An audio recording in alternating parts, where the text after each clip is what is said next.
Pete the Cat and the Cool Caterpillar. Pete is on a bug hunt. He searches his backyard for something cool. Finally, he spots something. There is a caterpillar on the flower pot. Groovy, Pete says. He scoops up the caterpillar and brings it inside to show his parents. You'll need a safe place to keep that little guy, Pete's mom says. She helps him find a big glass jar.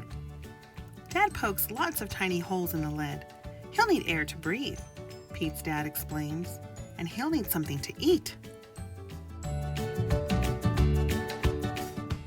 Pete goes into the yard. He comes back with leaves for the caterpillar to eat and a twig for it to crawl on.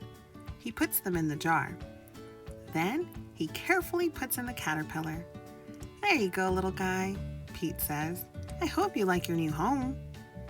Pete puts the lid on the jar and brings it to his room. He wants the caterpillar to be the last thing he sees at night and the first thing he sees in the morning. That night, Pete has dinner with his parents. He brushes his teeth and puts on his pajamas. Then he climbs into bed. Good night, Mom, says Pete. Good night, Dad. Good night, caterpillar. Sleep tight. I'll see you in the morning. But when Pete wakes up in the morning, the caterpillar is not in its jar. Mom! Dad! Pete calls. It's gone! My caterpillar is gone! Pete's parents come to look at the jar. I don't understand, Pete says sadly. The lid is still on. Where could it have gone? Pete's dad looks inside the jar. Then he starts to smile. Your caterpillar isn't gone, Pete, he says. It's just changed. Pete's dad points to a sack hanging from the twig. That's called a pupa, he says. The caterpillar is in there. Pete looks at the jar. Will it stay in there forever? He asks. Pete's mom shakes her head.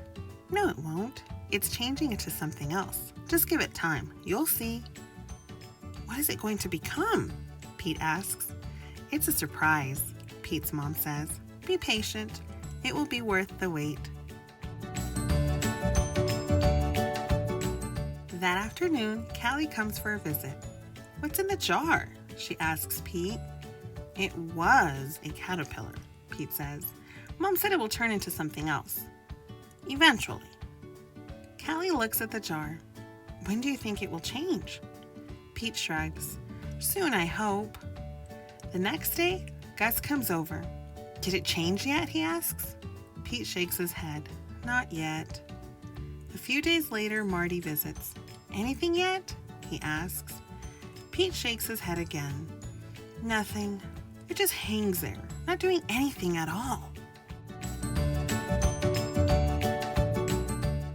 Pete waits and waits and waits. The caterpillar seems to be taking forever to change. Mom, Pete says, how can he be sure it will do something? It will, says Pete's mom. Just be patient.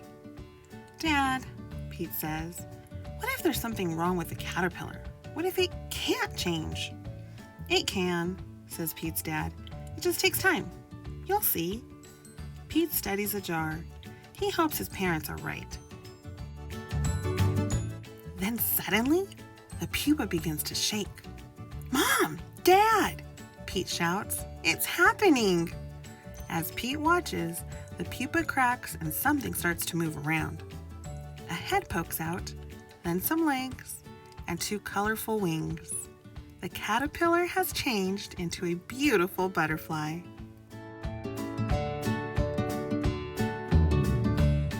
Pete and his parents bring the jar to the park. It's time to set the butterfly free. Pete opens the jar and the butterfly flutters into the air. It flaps around in a small circle and comes to rest on Pete's nose. Pete giggles. That tickles, he says. The butterfly sits there for another minute, and then flaps its wings and flies away. Pete looks up at it. He is sad to see his new friend go, but he is also happy for the butterfly. "Goodbye, butterfly," he calls. "I'll miss you." The next day, Pete heads back out to the park. He sees all of his friends. Now they are on a bug hunt. "Your caterpillar was so cool. I want to see what I can find," Callie says. "So far, I found this big pile of ants. Look, they're building an anthill." "Groovy," Pete says. "I found a ladybug," says Gus. "Look, it has 9 spots." "Nice," Pete says. "Hey, Pete," Marty calls. "Take a look at this spider. It caught a fly." "Neat," says Pete. "Want to watch it with me for a while?" Marty asks. Pete shakes his head. "No thanks," he says. I'm off to find another caterpillar.